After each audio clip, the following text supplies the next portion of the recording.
Job education চেনেলটো আপোনালোকক স্বাগতম জনাইছোঁ। আপুনি যদি এজন এছপিৰেণ্ট হয় বা বিভিন্ন চাকৰিত এপ্লাই কৰে, এইখিনি কথা জনাটো বহুত বেছি ইম্পৰ্টেণ্ট হয়। কাৰণ কলেজ ৰিক্ৰুইটমেণ্ট আপোনালোকে বহুতে এপ্লাই কৰিছে। কলেজত আপোনালোকৰ ওচৰৰ কলেজত বহুত বেছি পষ্ট ওলায়, যেনেধৰণে যিবিলাক নন টিচিং পষ্ট ওলায় আৰু লগতে যিবিলাক টিচিং পষ্ট ওলায়, এই পষ্টবিলাকত এপ্লাই কৰে। কিন্তু আপুনি চাকৰিটো পাইছেনে সঠিককৈ, এই কথাখিনিৰ ওপৰতে বহুত বেছি এটা ইম্পৰ্টেণ্ট কথা উল্লেখ কৰিছে। আৰু যিটো আসাম হায়াৰ এডুকেশ্যন ডিপাৰ্টমেণ্টৰ ফালৰ পৰা বহুত এখন ভাল নটিচ প্ৰকাশ কৰিছে। ইয়াৰ পৰা আমি এটা ভাল আশাও কৰিব পাৰিম যে বৰ্তমান সময়ত বা ভৱিষ্যতলৈ ভাল ৰিক্ৰুইটমেণ্ট প্ৰচেছ হোৱাৰ সুবিধা আছে। গতিকে এইখিনি কথা আপোনালোকে চাব। আৰু বহুতৰ লগতে তেনেকুৱা হৈছে, চাকৰিবিলাকত তেওঁলোকে এপ্লাই কৰিছে কিন্তু চাকৰিটো সঠিকভাৱে পোৱা নাই।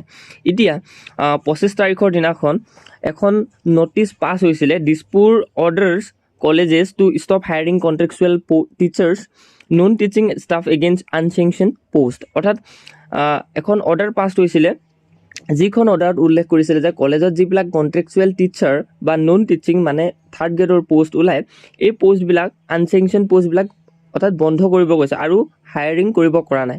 কি কাৰণে কোৱা নাই? কাৰণ মোৰো এটা এক্সপিৰিয়েঞ্চ আছে, মই আপোনালোকক জনাম মোৰ লগত কি হৈছিলে। কলেজৰ চাকৰি এটাত মই পাবলগীয়া আছিলে, মোৰ লগত কি হৈছিলে সেইখিনি কথা আপোনালোকক জনাম। গতিকে আপুনি বহুতখিনি কথা জানিব পাৰিব ইয়াতে। আৰু ইয়াতে উল্লেখ কৰিছে, Assam higher education department bars government provincialised colleges from hiring contractual staff against non existent post orders discontinuation as per rules. অৰ্থাৎ যিবিলাক পোষ্ট আছে এইবিলাক ডিছকণ্টিনিউচ কৰিব কৈছে ৰুল অনুসৰি। এতিয়া যদি চোৱা যায়, বিভিন্ন ধৰণৰ আৰ্টিকল প্ৰকাশ পাইছে, অৰ্ডাৰখনো মোৰ লগত আছে, মই আপোনালোকক সৰুকৈ হ'লেও দেখুৱাম। ইয়াতে যদি চোৱা যায়, উল্লেখ কৰিছে যে the higher education department of the government of Assam now prohibits all provincialized and government colleges from engaging contractual staff both in teaching and non-teaching capacities against non-existent or sanctioned post। অৰ্থাৎ Assam higher education ডিপাৰ্টমেণ্টে প্ৰহিবিটছ কৰিছে, সকলো কলেজকে কৈছে যে এইখিনি কথা contractual পষ্টবিলাক আৰু যাতে হায়াৰ নকৰে, যিবিলাক থাৰ্ড গ্ৰেডে হওক বা ফ'ৰ্থ গ্ৰেডে হওক বা টিচাৰৰ পষ্টখিনিয়ে হওক কলেজৰ। এতিয়া ইয়াতে যদি চোৱা যায় আৰু কথা উল্লেখ কৰিছে, the department also' directed all such colleges to take the necessary step to discontinue their engagement. অৰ্থাৎ কলেজবিলাকৰ যিবিলাক ধৰি লোৱা এনগেজমেণ্টৰ এটা ৰুল থাকে, যিবিলাক ধৰি লোৱা কণ্ট্ৰেকচুৱেল বুলি ক'লে যিকোনো টাইমতে তেওঁক সেই চাকৰিৰ পৰা উইথড্ৰ কৰাব পাৰে, কিন্তু সেই ষ্টেপটো ফ'ল' কৰিব কৈছে ইয়াতে, যাতে সঠিক ৰূপে সকলোবিলাক থাকে, এপ্লিকেবল ৰুলছবিলাক যাতে এপ্লাই কৰে, তেওঁলোকে কণ্ট্ৰেকচুৱেল টাৰ্মছবিলাক যাতে ফ'ল' কৰে। এনেকুৱা ধৰণৰ কিছুমান হয় যে কণ্ট্ৰেকচুৱেলকৈ কৰি আছে আজি 4-5 বছৰৰ পৰা, আৰু তেওঁ সেই কণ্ট্ৰেকচুৱেলত থকাজনেও ভাবিছে যে মোৰ চাকৰিটো পাৰ্মানেণ্ট হ'বগৈ, আৰু সেই হোপছটো কলেজ এখনৰ প্ৰিন্সিপালে দি ৰাখে যে তোমাৰ চাকৰিটো হৈ যাব পাৰে বুলি, এনেধৰণে হোপছ কিছুমান দিয়ে আৰু তেওঁ ভাবে যে হ'ব বুলি। তেতিয়া কি হয়, কিছুমান ৰিক্ৰুইটমেণ্ট উলিয়ায়, আনচেংচন পষ্টৰ ৰিক্ৰুইটমেণ্ট উলিয়ায়, আৰু তাতে আমাৰ নিচিনা সাধাৰণ ল'ৰা ছোৱালীবিলাকক এপ্লাই কৰিবলৈ সুবিধাটোও দিয়ে, গ্ৰেজুৱেশ্যনবিলাকক বা ক্লাছ 10 পাছ বা 12 পাছবিলাকক। আমি বহুত বেছি আশা কৰি 500 টকা 1000 টকা অফলাইনৰ ফিজ ড্ৰাফ্ট কাটি এপ্লাই কৰিব লগা হয়। আৰু এক্সামটো কেনেকুৱা ধৰণৰ, একদম ফাল্টু আমি এক্সাম হয়, ঠিক আছে। সেই এক্সামটো পাতিব, তাৰপিছত যিজনে কণ্ট্ৰেকচুৱেলত কৰি আছে তেওঁক নহ'লে ৰিক্ৰুইটমেণ্টত এপইণ্ট কৰিব, নহ'লে ভাল লগা ব্যক্তি এজনক সেই চাকৰিটোত জইন কৰাই দিব, ঠিক আছে। এইখিনি কথা মই কিয় কৈছোঁ, মোৰ লগত হৈছিলে, কাৰণ আজি এবছৰে হ'ব হৈছে এইখিনি কথা। যিহেতু ময়ো দিছিলোঁ, কলেজখনৰ নামটো নকওঁ, মই দিছিলোঁ, তাতে মোৰ ৰিটেন এক্সামত 100ৰ ভিতৰত মই ভাবোঁ 95 মান মই পাইছিলোঁ, আৰু মোৰ এক্সামটো ভাল আছিলে, আৰু মই তেতিয়া ৰিটেন দি পিনে মই গম পাইছিলোঁ যে মোৰ নাম আহিব, মই চাকৰিটো পাম, ঠিক আছে। সেই প্ৰচেছটো ঠিকেই আছিলে। তাৰপাছত মোৰ নামটো আহিছিলে তাত সেই লিষ্টত। তাৰপিছত আমাৰ কেইজনমানক 250-500জন মান হৈছিলে কেণ্ডিডেট, তাৰে ভিতৰত আমাৰ ধৰি লোৱা 15জন মান কেণ্ডিডেটক চিলেক্ট কৰিছিলে, আৰু তাৰপাছত আমাক নেক্সট ষ্টেপ অৰ্থাৎ কম্পিউটাৰ টেষ্টৰ কাৰণে আমাক মাতিছিল। কম্পিউটাৰ টেষ্টটো দিলোঁ, তাৰপিছত যিটো ফাইনেল ৰিজাল্ট হয়, ফাইনেল ৰিজাল্টটো তেওঁলোকে এৰি দিলে বেলেগৰ হাতত। অৰ্থাৎ ফাইনেল ৰিজাল্টটো যিজন কেণ্ডিডেটে ফাইনেল ৰিজাল্ট পাব, তেওঁৰ এখন ঘৰত পোষ্ট অফিচৰ দ্বাৰা এখন এপইণ্টমেণ্ট আহিব বা তেওঁক মাতিব বুলি কৈছিলে। কিন্তু ফাইনেল ৰিজাল্টত কোন চিলেক্ট হ'ল সেইটো কথা মেনশ্যন নকৰিলে। পাছত বহুতখিনি কথা যিহেতু গম পোৱা গ'ল যে কাক নিযুক্তি দিয়া হ'ল, কি প্ৰচেছত হ'ল। গতিকে তেতিয়া মই নিজে ভাবিছোঁ এনেকুৱা ধৰণৰ ৰিক্ৰুইটমেণ্টত কেতিয়াও এপ্লাই কৰিব নালাগে, কাৰণ মই চাকৰিৰ কাৰণে নহয়, মই প্ৰচেছখিনি চাওঁ। অৰ্থাৎ বিভিন্ন ধৰণৰ চাকৰি পষ্ট ওলাই তাতো এপ্লাই কৰোঁ, ধৰি লওক এক্সামটোনো কেনেকুৱা হৈছে বা তাত সঠিক প্ৰচেছত হৈছেনে। এতিয়াও বহুত কেণ্ডিডেট বহুত ব্যক্তি আছে যিয়ে চাকৰি কৰি আছে যদিও বিভিন্ন ধৰণৰ চাকৰিত এপ্লাই কৰি থাকে। কি কাৰণে এপ্লাই কৰে? কাৰণ তেওঁ জানিব বিচাৰে যে সঠিক ৰূপত হৈছে নে নাই হোৱা।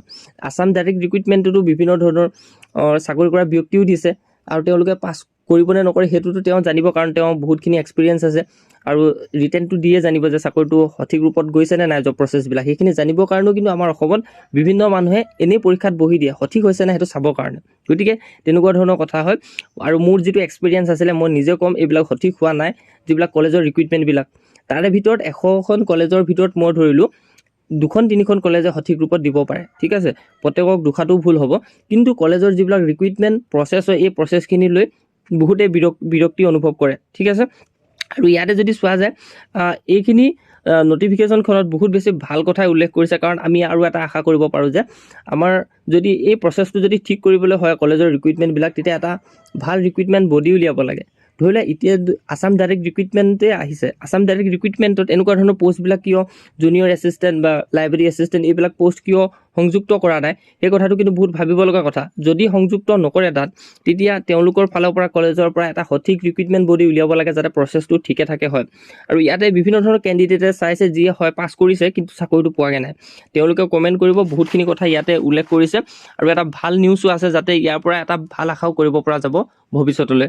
আৰু ইয়াতে যদি চোৱা যায়, in an official communique the state commissioner and secretary of the higher education department stated that no institution is allowed to appoint contractual personnel against non-existent of unsanctioned position under any circumstances. অৰ্থাৎ যিবিলাক contractual post হয় সেই পোষ্টবিলাকক আৰু কোনো অনুমতি দিয়া নাই ইনষ্টিটিউশ্যনবিলাকক যাতে অনুমতি দিবলৈ এপইণ্ট কৰিবলৈ। ঠিক আছে, গতিকে এইটো বহুত বেছি ভাল কথা হয় যাতে আনচেকশ্যন পষ্টবিলাক উলিয়াই পিনে এই আমাৰ নিচিনা সাধাৰণ ল'ৰা ছোৱালীবিলাক বা গ্ৰেজুৱেশ্যন কৰি থকা ল'ৰা ছোৱালীবিলাকক এনেই ইনভাইট কৰি এক্সামটো ভেকু ভাওনা কৰি একো লাভ নাই, কাৰণ যদি সঠিক ৰিক্ৰুইটমেণ্টে নহয় তেতিয়াহ'লে এইবিলাক ৰুল কি ফ'ল' হ'ব, হয়নে? গতিকে আছাম হায়াৰ এডুকেশ্যন ডিপাৰ্টমেণ্টে মই ভাবোঁ এইটো ভাল সিদ্ধান্ত লৈছে যাতে ৰিক্ৰুইটমেণ্ট প্ৰচেছটো ঠিক কৰাটোৰ ওপৰতে তেওঁলোকে দায়িত্ব সহকাৰে লৈছে। Such appointments are in contravention of the applicable statutory provisions, rule and executive instruction, the letter emphasized. অৰ্থাৎ এই সকলোখিনি কথা আপোনালোকে উল্লেখ কৰিছে। আৰু এটা কথা উল্লেখ কৰিছে, যিখন ধৰি লোৱা দিছপুৰে এপ্ৰুভ কৰিছিলে, যিখন অৰ্ডাৰ দিছিলে তাতে এইখিনিয়ে উল্লেখ আছে। গতিকে মই দ্য চেণ্টিনেল যিটো ৱেবছাইট হয় বা নিউজ পেপাৰৰ ছাইট হয় ইয়াতে মই এইখিনি কথা জনাই দিছোঁ, কাৰণ সঠিকভাৱে এইখিনি কথা ইয়াত বহুত ধুনীয়াকৈ উল্লেখ আছে। The department noted with concern that several colleges had been appointing staff and ad hoc or contractual basis. যিবিলাক ad hoc বা contractual হিচাপত বেচিছত যিবিলাক ৰাখিছে উইদাউট প্ৰায়ৰ এপ্ৰুভেল, অৰ্থাৎ কোনো ধৰণৰ উইদাউট প্ৰায়ৰ এপ্ৰুভেল, কোনো ধৰণৰ মানে এপ্ৰুভেল নোলোৱাকৈ তেওঁলোকক তাত এড হক বেচিছত বা কণ্টেক্সুৱেল বেচিছত চাকৰিবিলাক কৰিব দিছে। গতিকে এইটো এটা ভায়লেটিং ষ্টেচুটৰী ৰুলছ হয়। আৰু ইয়াতে যদি চোৱা যায় ইয়াৰ ফলত উইদাউট প্ৰায়ৰ এপ্ৰুভেলত যদি কণ্ট্ৰেকচুৱেল বেচিছ বা এড হক বেচিছত যিবিলাক চাকৰি কৰি আছে উইদাউট প্ৰায়ৰ এপ্ৰুভেলত এইখিনি কাম কৰি আছে, তাৰ ফলত কি হৈছে ইয়াতে উল্লেখ কৰি দিছে ভায়লেটিং ৰুলছ এণ্ড গভৰ্ণমেণ্ট ইনষ্ট্ৰাকশ্যনছ, অৰ্থাৎ গভৰ্ণমেণ্টৰ যিবিলাক ইনষ্ট্ৰাকশ্যন হয় এইবিলাক ভায়লেটিং কৰাৰ নিচিনা হৈছে। This irregular appointments have reportedly led to multiple court cases. ইয়াৰ বাবে বিভিন্ন ধৰণৰ ইৰেগুলাৰ এপইণ্টমেণ্ট দিয়াৰ কাৰণে কোৰ্টত বহুত বেছি কেছ হৈছে, কাৰণ কণ্ট্ৰেকচুৱেল এমপ্লয় এজনে কি কৰে, তেওঁ ৰেগুলাৰাইজেশ্যন কৰিবৰ কাৰণে তেওঁ কোৰ্টত কেছ কৰে, যাতে মই 4-5 বছৰ দিন কাম কৰি আছোঁ, ইয়াত মোক চাকৰিটো দিব লাগে, পাৰ্মানেণ্ট কৰি দিব লাগে, এনেকুৱা ধৰণৰ বিভিন্ন ধৰণৰ লিগেল ক্ৰিয়েটিং হৈছে। গতিকে এই যাতে কমপ্লেইনবিলাকৰ পৰা আঁতৰি থাকিবৰ কাৰণে আছাম এডুকেশ্যন ডিপাৰ্টমেণ্টে এটা ভাল সিদ্ধান্তই লৈছে, যাতে যিবিলাক কণ্ট্ৰেকচুৱেল পষ্ট আছে এইবিলাক কৰাটো বন্ধ কৰি দিয়ক, যাতে যিবিলাক ধৰি লোৱা যদি ৰিক্ৰুইটমেণ্ট সঠিকভাৱে দৰকাৰ হয় এখন কলেজত, যদি ষ্টাফৰ দৰকাৰ হয় ৰিক্ৰুইটমেণ্টটো সঠিক কৰক। মই ভাবোঁ যে ৰিক্ৰুইটমেণ্ট এটা ভাল বডি এটা বনাব লাগে, যাতে কলেজত যদি হয় প্ৰয়োজন যদি হয় পষ্টৰ কাৰণে তেতিয়া যাতে ভাল প্ৰচেছত চাকৰিবিলাক লয়। নহ'লে টিচিং ষ্টাফসকলো বহুত হাৰাছমেণ্ট হৈছে, নন টিচিং ষ্টাফবিলাকৰ বহুত বেছি হাৰাছমেণ্ট হৈছে, কাৰণ আমাৰ নিচিনা সাধাৰণ মানুহে তাত এপ্লাই কৰি ফিজটো দিবলৈ কাৰো লগা নাই। ঠিক আছে, আৰু এটা কথা ইয়াত উল্লেখ কৰি দিছে, যিহেতু মই যিটো ধৰি লোৱা দিছিলোঁ জুনিয়ৰ এছিষ্টেণ্ট পষ্টত, তাত কোনো ধৰণৰ মই কণ্ট্ৰেকচুৱেলত কাম কৰা নাছিলোঁ, মই সাধাৰণভাৱে আছিলোঁ। মোক এপ্লাই কৰিবৰ কাৰণে তাত যোগ্য হৈছিলোঁ, সেইকাৰণে এপ্লাই কৰিছিলোঁ তাত। আৰু তাত কণ্টেক্সুৱেলো কিছুমান আছিলে, হয়তো তেওঁলোকক চাকৰিটো দি দিলে চাগে। এইখিনি কথা আৰু তাৰে ভিতৰত মই বহুতখিনি ডিটেইলছো পাইছিলোঁ আৰু তাৰ পৰা মই ভাবিলোঁ যিহেতু এছপিৰেণ্ট হিচাপে বেলেগ এক্সামৰ কাৰণে প্ৰিপেয়াৰ কৰি থকাটো বেছি ভাল হ'ব আৰু সুযোগ সুবিধা ওলালে চবেই এপ্লাই কৰে এনেকুৱা ধৰণৰ পোষ্টবিলাকত। গতিকে আপোনালোকেও এইবাৰ কলেজত যদি ৰিক্ৰুইটমেণ্ট ওলায় এপ্লাই নকৰিব। মই যিহেতু যিবিলাক চেণ্ট্ৰেলাইজড প্ৰচেছত নহয় সেইবিলাকত এপ্লাই কৰিবলৈ কেতিয়াও নকৰোঁ, কিন্তু এতিয়া এই নটিফিকেশ্যন বা অৰ্ডাৰটোৰ পৰা মই ভাবোঁ কলেজ ৰিক্ৰুইটমেণ্টবিলাকত অলপ সঠিক হ'ব বুলি ভাবিছোঁগৈ। গতিকে কণ্টেক্সুৱেল পোষ্টবিলাকত যিসকলে কৰি আছে তেওঁলোকক আঁতৰাই দিব কৈছে, সাধাৰণতে ইয়াতে উল্লেখ কৰি দিছে। আৰু ইয়াৰ পৰা এটা আশা কৰিব পাৰি হয়তো কলেজৰ যিবিলাক ৰিক্ৰুইটমেণ্ট হ'ব এটা সঠিক প্ৰচেছত হ'ব বুলি পাছৰ পৰ্যায়ত গম পোৱা যাব পাৰে। গতিকে ইয়াৰ বিষয়লৈ আৰু যদি কিবা আহে মই আপোনালোকক নিশ্চয়ৰূপে জনাম। বাকী যিখিনি কথা আছিলে সেইখিনি উল্লেখ কৰিলোৱেই। গতিকে আপোনালোকেও যদি এনেকুৱা এটা পাৰ্চনেল আপোনালোকৰ লগতো হৈছে আপোনালোকে নিশ্চয়ৰূপে কমেণ্ট ছেকশ্যনত জনাব আৰু এটা সঠিক পৰ্যায়ত যাতে এই অৰ্ডাৰটো যেনেকৈ দিলে আৰু এটা অৰ্ডাৰ আহক যাতে ভাল প্ৰচেছত যাতে এটা ৰিক্ৰুইটমেণ্ট বডি উলিয়াওক, যাতে কলেজত যিবিলাক ৰিক্ৰুইটমেণ্ট হয় সঠিক প্ৰচেছত হওক আৰু কাকো যাতে হোপ দিব নালাগে, মিছা আশা দিব নালাগে চাকৰিৰ ক্ষেত্ৰত। ইমানে আছিলে ইনফৰমেশ্যন মই জনালোঁ, মোৰ যিটো এক্সপিৰিয়েঞ্চ আছিলে সেইখিনি আপোনালোকৰ আগত দাঙি ধৰিলোঁ। আৰু ইমানে আছিলে ইনফৰমেশ্যন, ইমানতে সমাপ্ত কৰিছোঁ। আৰু যদি কিবা নতুন ইনফৰমেশ্যন আহে আপোনালোকক জনাবলৈ নিশ্চয়ৰূপে চেষ্টা কৰিম।